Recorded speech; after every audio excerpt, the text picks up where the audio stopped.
Assalamualaikum warahmatullahi wabarakatuh. Kisah sahabat Nabi, Itban bin Malik radhiyallahu anhu. Itban bin Malik radhiyallahu anhu adalah salah seorang sahabat Ahlul Badar, dan ia ditugaskan Nabi Shallallahu Alaihi Wasallam untuk menjadi imam dalam salat jamaah di masjid kaumnya, Bani Salim. Untuk sampai ke masjid musala kaumnya itu, Itban harus melalui suatu lembah. Jika turun hujan, ia mengalami kesulitan untuk melewati lembah tersebut. Tetapi tetap saja ia melakukannya untuk sampai ke masjid dan melaksanakan tugas yang diberikan Rasulullah Shallallahu Alaihi Wasallam kepadanya. Ketika usianya makin tua dan penglihatannya mulai berkurang, ia benar-benar merasa kesulitan untuk mendatangi masjid Bani Salim, terutama kalau sedang hujan, karena biasanya terjadi banjir atau banyaknya genangan air pada lembah yang harus dilaluinya. Karena itu ia bermaksud meminta keringanan kepada Nabi Shallallahu Alaihi Wasallam atas tugas yang beliau berikan kepadanya. Apalagi di masjid Bani Salim tersebut telah ada beberapa orang lainnya yang bisa menggantikan tugasnya mengimami salat jamaah. Itban bin Malik datang ke Madinah untuk menemui Rasulullah Shallallahu Alaihi Wasallam dan menyampaikan maksudnya tersebut.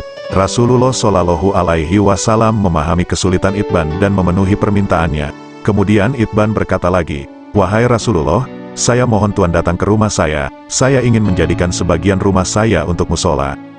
Sekali lagi Nabi Shallallahu Alaihi Wasallam memenuhi permintaan Itban, dan berjanji untuk mendatangi rumahnya esok harinya.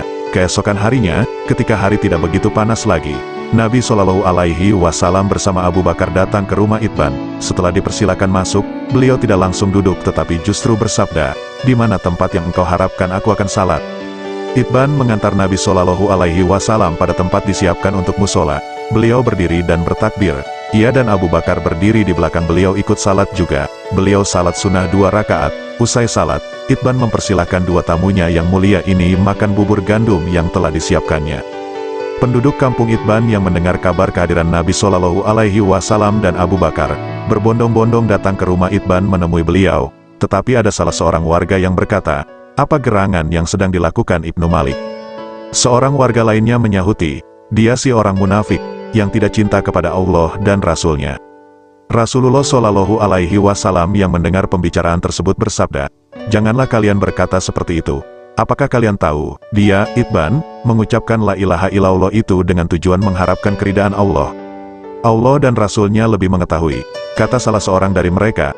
Tetapi kemudian ia berkata lagi, "Adapun kami, demi Allah, tidaklah kami mengetahui pembicaraan dan kecintaannya melainkan condong kepada orang-orang munafik."